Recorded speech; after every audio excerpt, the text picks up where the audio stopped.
자, 이제 오늘 말씀 시편 23편 말씀입니다. 이 시편 23편의 말씀은 다윗이 지은 시입니다. 이 다윗은 참 살면서 아픔과 고통을 참 많이 겪은 사람입니다. 근데 다윗이 이 아픔과 고통을 그렇게 많이 겪은 사람이지만 그 앞에서 어떤 사람은 넘어지는 사람이 있고 실족하는 사람이 있고 포기하는 사람이 있어요. 그런데 다윗은 하나님의 은혜 안에서 고난을 만났을 때도 이기고 시련을 만났을 때도 인내하고 어려움을 만났을 때도 극복하고 하나님의 도우심으로 말미암아서 이 고난을 잘 이기고, 여러분 이 고난의 때를 만났을 때에 실패자가 될 수도 있고 승리자가 될 수도 있어요. 여러분, 승리자가 되는 것은 시련이라고 하는 것을 만났을 때 승리자가 되는 것입니다. 사랑하는 성도 여러분, 우리가 살다 보면 참 바람은, 원하는 것은 내 삶이 평탄하고 순조롭고 이러기를 얼마나 바라요. 저도 바랍니다. 그런데 인생을 살다 보면 기가 막힌 일을 만나고 왜 나에게만 이런 일이 생기는가 하는 이런 일을 만나기도 하고, 이해할 수 없는 일을 만나기도 하고, 억장이 무너지는 일을 만나기도 하고, 땅이 꺼지는 듯한 일을 만나기도 하고 그렇습니다.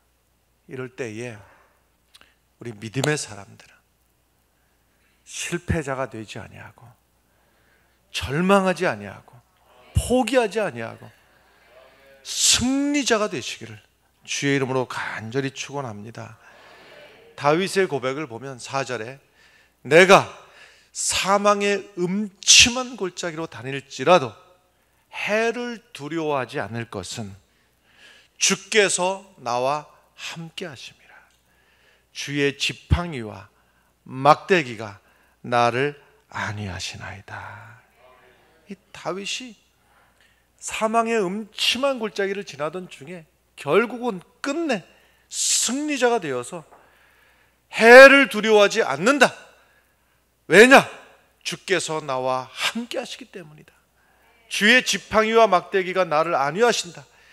이 위대한 고백을 하는 다윗을 하나님께서 내 마음에 합한 자다, 하나님이 인정해 주셨습니다.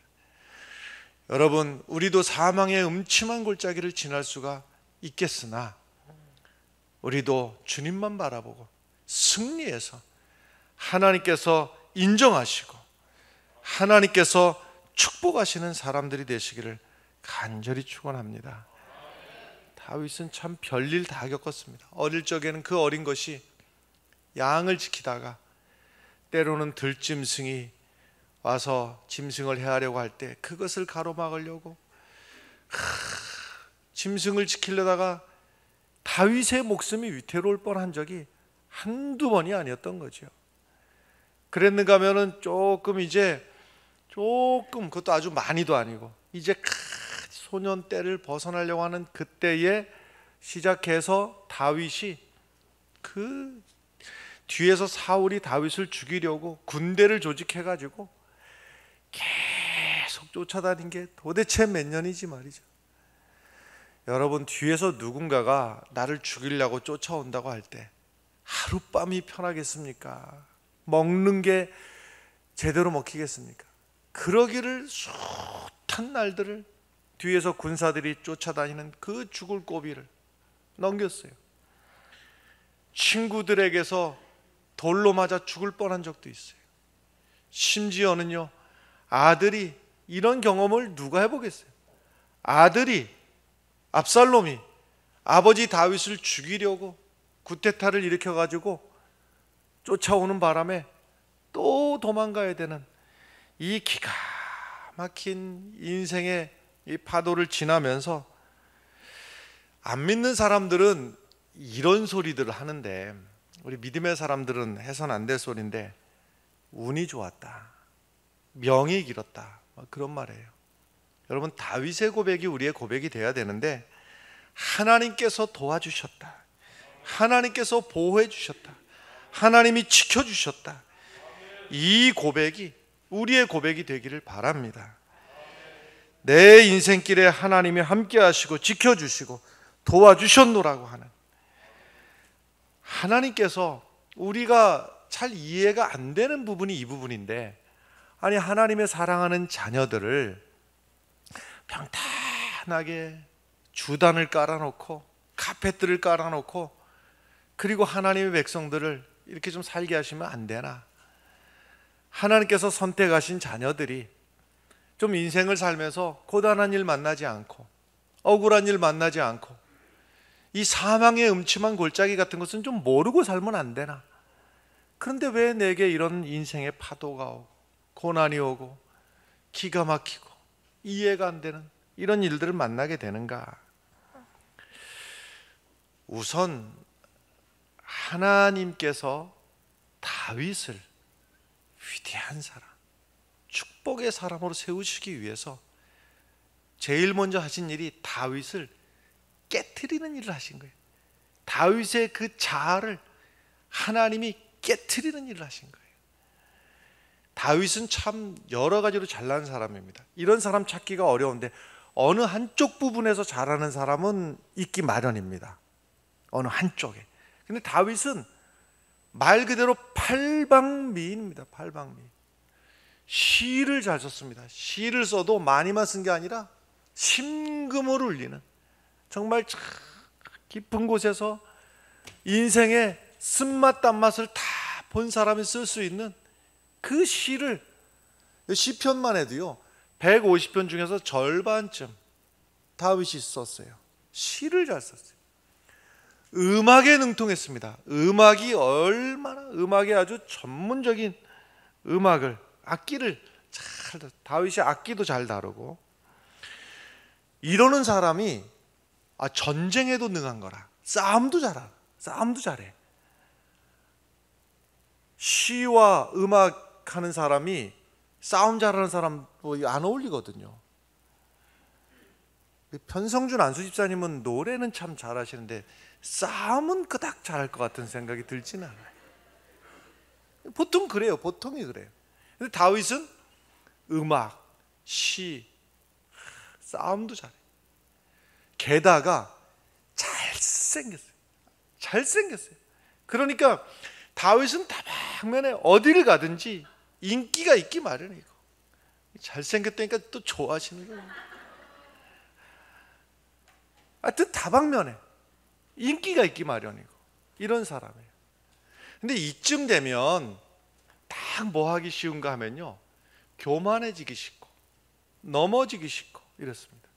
그러니까 여기서 딱 실패한 대표적인 경우가 누구냐면 사울입니다. 사울이 그런 사람이었어요. 사울은요, 성경에서 사울에 대한 그 외모는, 성경에서 잘생겼다고 기록한 사람이 몇 사람이 뚜렷하게 있는데 그 중에 하나가 사울입니다. 성경에서 보증하는 기록한 잘생긴 사람이에요. 사울은 뿐만 아니라 키가 컸는데 어느 정도인가 하면 성경의 기록대로 보면 다른 사람이 사울의 어깨 정도에 닿았어요. 보통 사람들이 다 사울의 어깨 정도 닿았으니 얼마나 키가 크고 아주 체격이 좋고 이런 사람이었어요. 그러니까 하나님이 이 사울을 선택하셔가지고 왕을 삼으신 다음에, 아니 하는 전쟁마다 이기는 거예요. 내가 전쟁에서 싸우면 이기는 거예요. 그러니까는 백성들에게 인기가 쫙 높아지는 겁니다. 우리 왕이 잘생긴 데다가 키도 크고 나가서 싸우기만 하면 이기고, 그러니까 막 인기가 쫙 높아지니까 여기서 이제 사울이 넘어지게 되는데 사울이 으쓱하게 되는 겁니다. 그러니까는요, 하나님의 말씀대로 순종하지를 않고 자기 마음대로 하는 거예요. 자기 마음대로. 그래서 자기 마음대로 해서 하나님의 종 사무엘을 통해서 주신 말씀을 무시해버리고 자기 마음대로 한 거예요. 이럴 때 하나님께서 여기서 이제 넘어지게 되는데, 내가 사울을 선택한 것을 후회한다. 하나님께서 후회하시고 사무엘을 통해서 저 사울을 내가 버린다.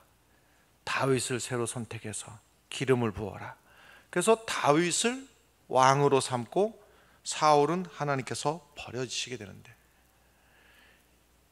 이렇게 내가 잘났다, 내가 무엇인가 할 수 있다, 내 힘으로 내 노력으로 무엇인가 할 수 있다 하는 이 착각을 깨뜨리기 위해서 하나님께서 사울이 넘어졌던 이 실패를 하지 않도록 하기 위해서 다윗으로 하여금 고단한 이 고난의 길을, 사망의 음침한 골짜기를 지나게 하시는 거예요. 이해가 안 되는데 그 사망의 음침한 골짜기를 지날 때는 도대체 내가 왜, 내 인생이 왜 나만 이런 고난이, 이해할 수가 없는데 지나놓고 보니 하나님이 나를 넘어지지 않도록 나를 붙드셨구나. 할렐루야.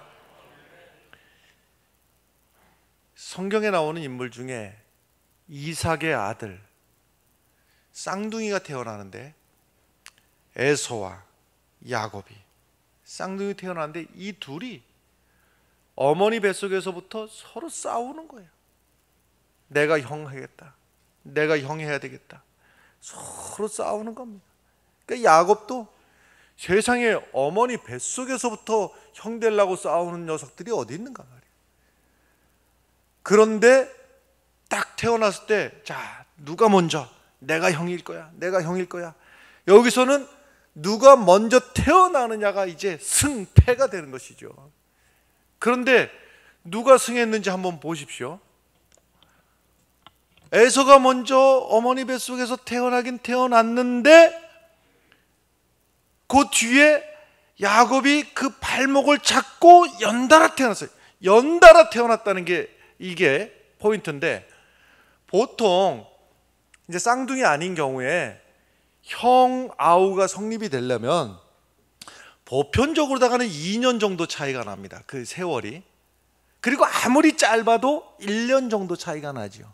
근데 쌍둥이 같은 경우에는 얼마 차이 납니까? 보편적으로다가 몇 분입니까? 몇십 분입니까?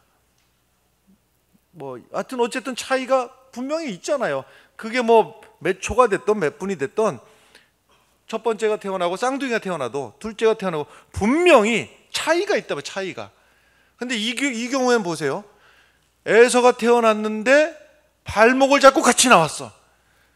어찌 보면 세이브 아니 세이브. 예?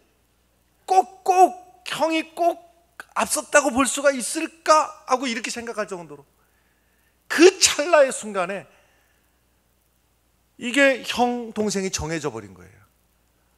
아니, 다른 일 같으면, 공부하는 일 같으면은 이번에 1등 못했고 2등 먹었으면 다음번에는 어떻게 하든 내가 열심히 해서 1등 한다, 기회가 있잖아요.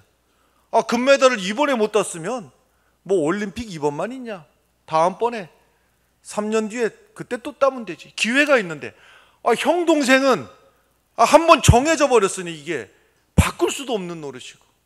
근데 이 일에 야곱이 분해가지고 말이죠, 억울해가지고 내가 이길 수 있었는데, 내가 형 먹을 수 있었는데, 그래갖고서는 가만히 꼴을 보니까 아버지가 형을 더 사랑하는 것 같단 말이에요. 그것도 불만. 인생에 나는 내가 왜 동생인가, 내가 왜 형이 아닌가. 형한테도 불만, 스스로도 불만, 아버지에게도 불만. 그러다가 형이 사냥 갔다가 배고파서 온 그 틈에 내가 팥죽을 드릴 테니 내가 형 할게. 형이 그래라. 아니, 이게 그런다고 해서 그럴 일이겠느냐 말이에요. 그런 심정이었겠죠. 네가 형 해라. 그런다고 형 되겠나?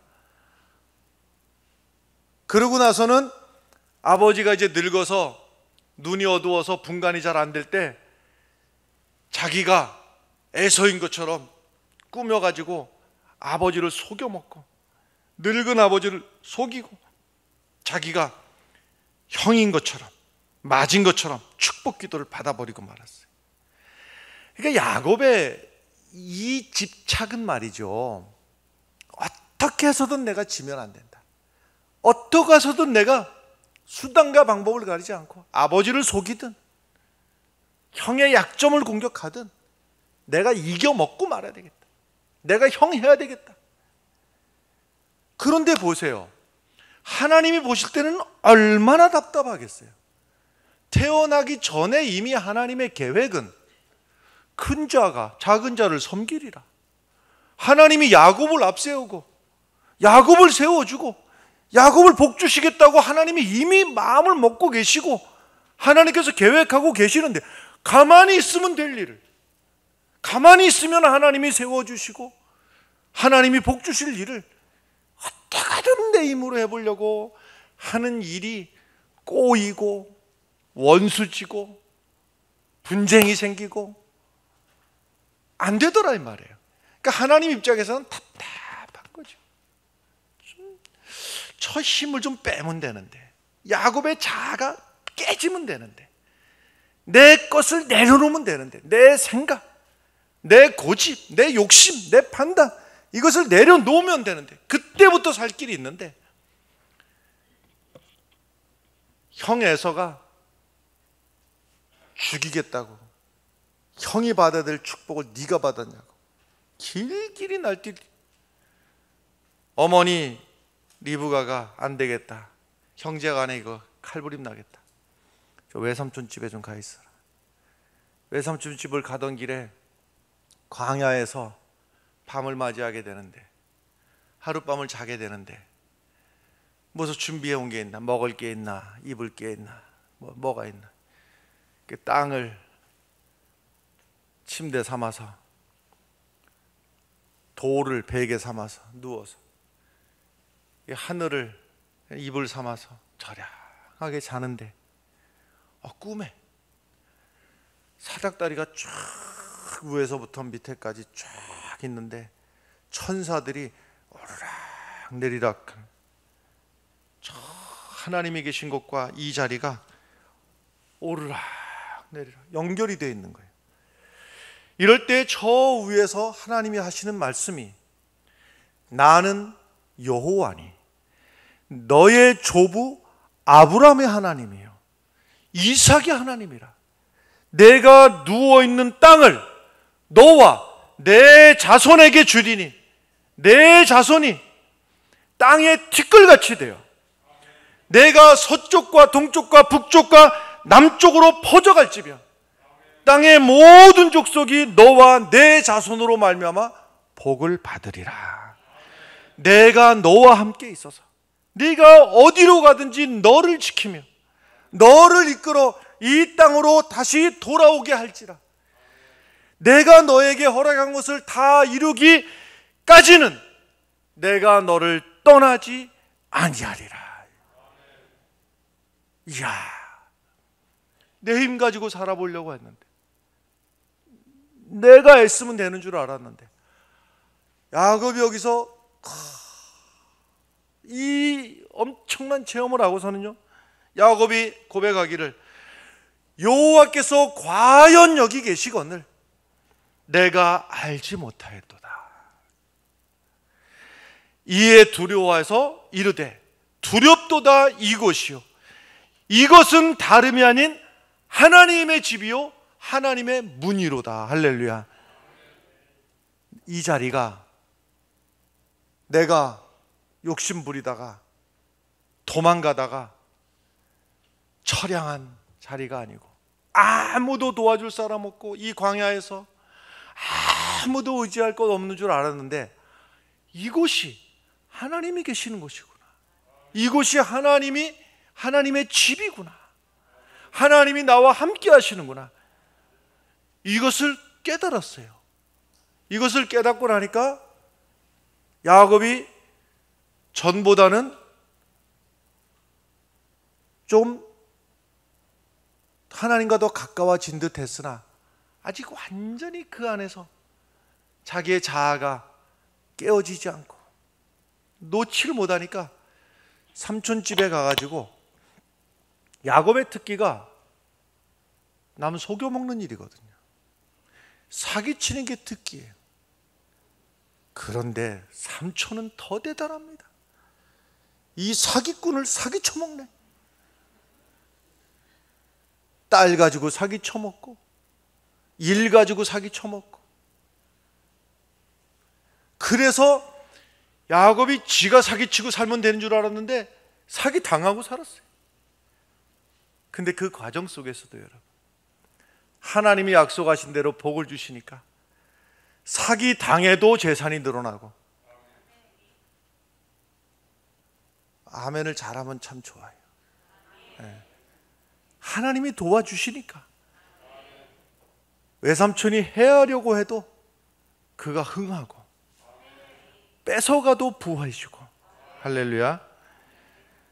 그런데 이제 야곱이 완전히 자아가 박살이 나는, 이때부터가 사실은 하나님 앞에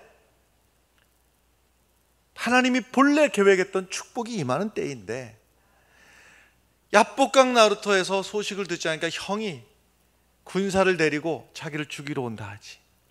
그래서 또 여기서 꾀가 또 야곱의 꾀가 재산을 두 대로 나누고 가족을 두 대로 나눠서 야복강을 건너가게 하는데, 형이 이쪽을 치면 이쪽은 도망가고 이쪽을 치면 이쪽이 도망가게 하여튼 머리는 비상해요. 또 왼쪽 오른쪽 나눌 뿐만이 아니라 앞뒤로도, 제일 앞에는 또 아내가 넷이지만은 정식은 또 둘이고, 둘은 비공식이고, 그 비공식은 하녀 아닙니까?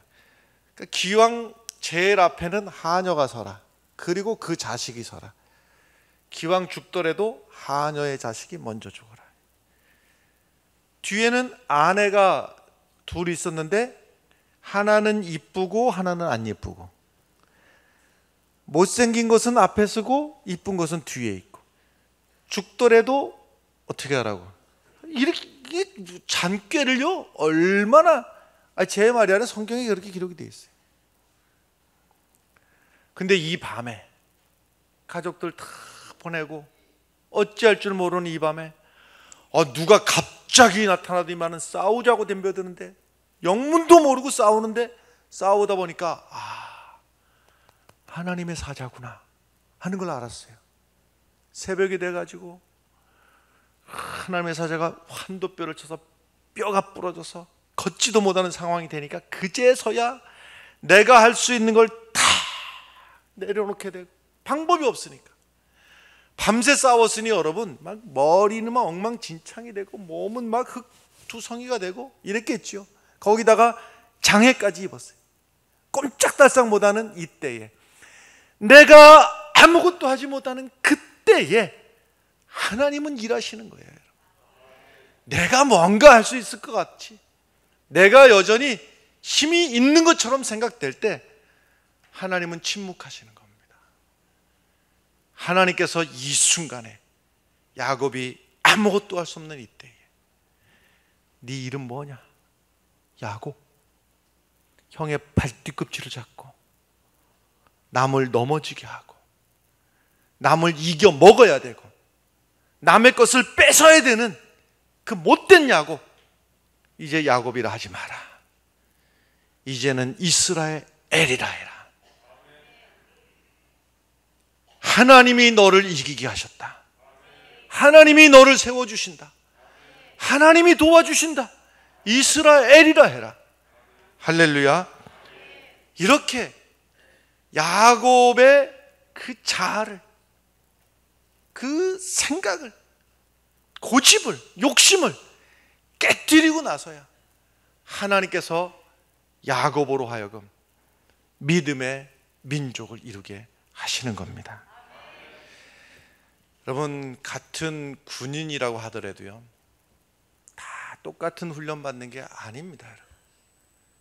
해병대는 해병대 임무에 맞게 아주 그냥 그 모진 훈련을 하기 마련이고, 또 부사관들은 부사관에 맞게 훈련을 하고, 사관생도들은 또 사관생도들에 맞게 훈련을, 강도 높은 훈련을 하고, 특수부대는 특수부대에 맞게 훈련을 하고, 그 훈련의 과정들을 하면서 얼마나 고단하겠어요. 근데 그 훈련의 과정을 지나지 않고 강한 용사가 될 수가 있는 방법이 있는가?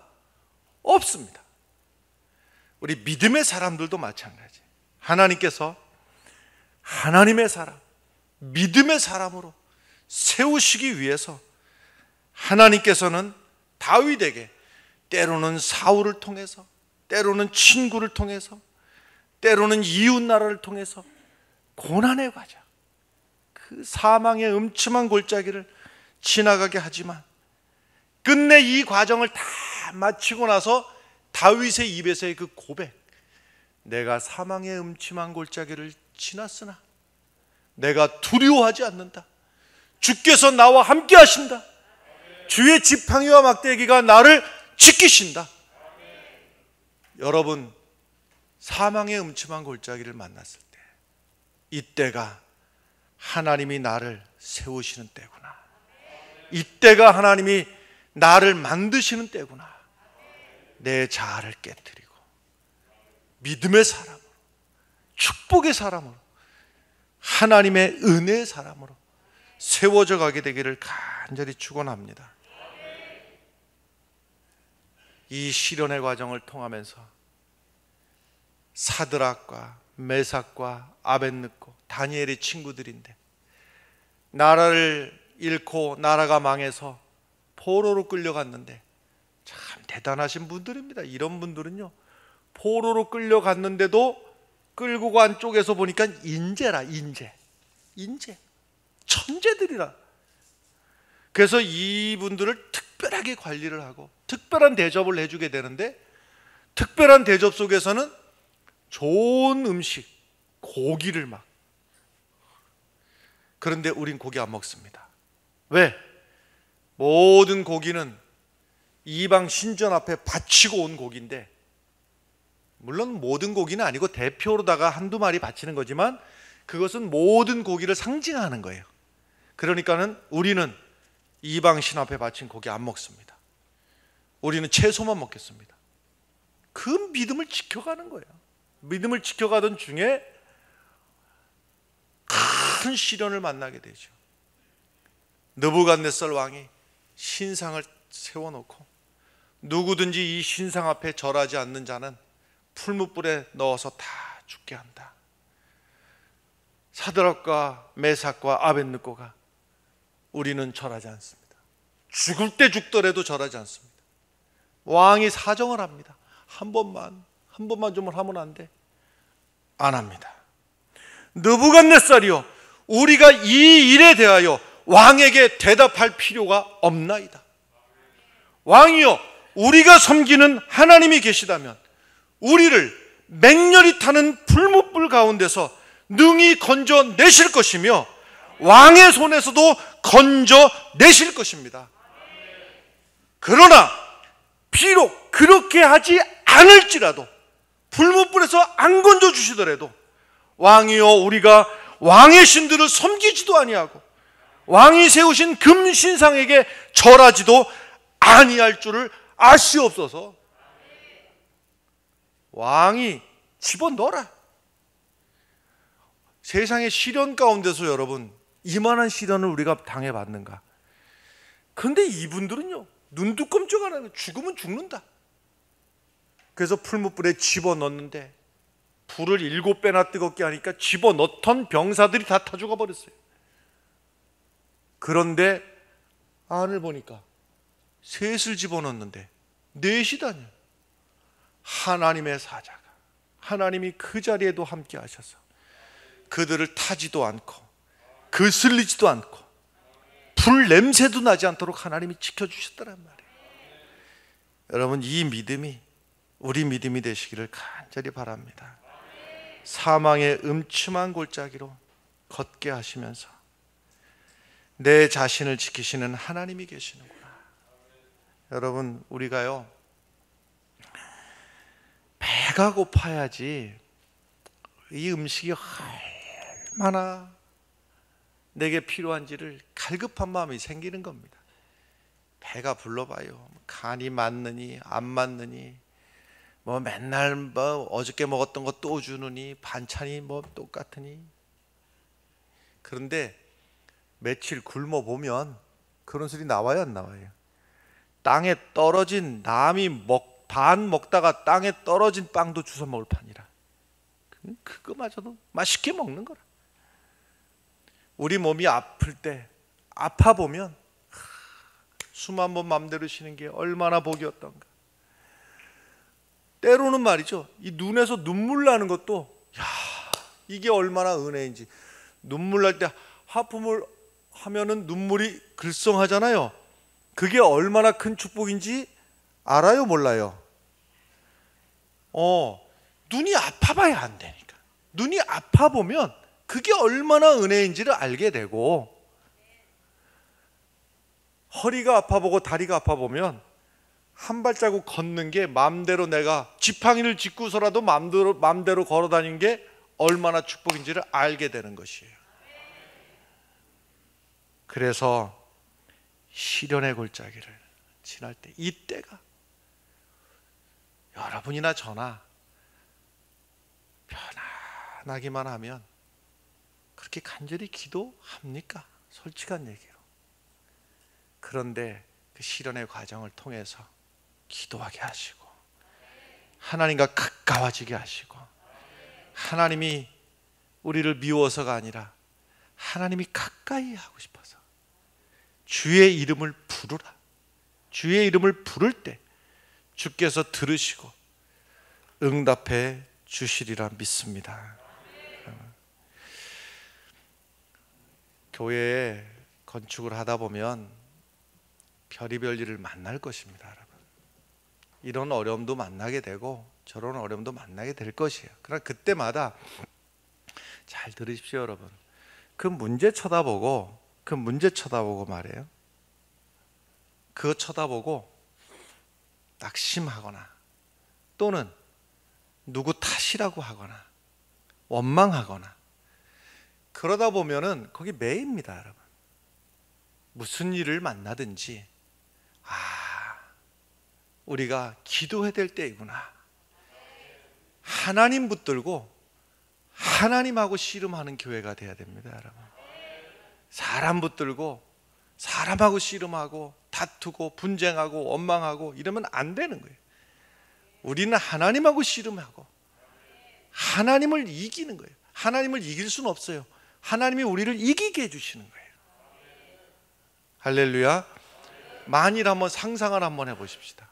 뭐 그렇지는 않은데 우리 교회 통장에 돈이 차고 넘치게 많고, 우리 건축위원장 공원시장님이 능력이 많으셔가지고 그냥 일사천리로 뚝딱 하고 교회를 딱 졌다고 치자고. 이게 은혜일까요? 우리와 무슨 상관이 있는 교회겠어요? 그렇잖아요. 우리의 기도가 묻어 있어야 되고, 우리의 눈물이 묻어 있어야 되고, 우리의 꿇는 무릎이 거기에 있어야 되는 거예요.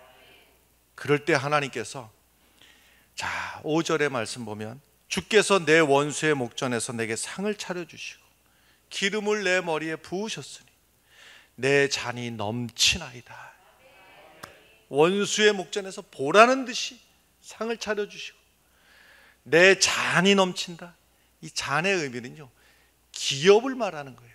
기업, 이 땅에서의 기업. 그래서 다윗에게 주셨던 이 시련의 골짜기를 지나게 하시고 다윗에게 주셨던 축복이요, 어느 누구에 못지않게 큰 축복을 다윗은 받았어요. 지금도 이스라엘 국기에 위에 줄 밑에 줄 가운데, 딱 가운데 삼각형 두 개를 포개해 놓은 다윗의 별. 왜 그래요? 이스라엘 역사상 이보다 더 큰 축복은 없다. 그 다윗의 때를 꿈꾸는 거예요. 그런 축복을 다윗이 받았어요. 여러분, 우리가 살다 보면 무슨 일을 만날 거예요. 그때마다 이때가 하나님과 가까워질 때다. 이 시련의 과정을 통해서 하나님이 나를 세우신다. 넘어지지 않고 쓰러지지 않고 하나님 바라보며 마지막까지 축복의 사람으로 세워져 가는 성도들이 되시기를 간절히 축원합니다. 기도하겠습니다.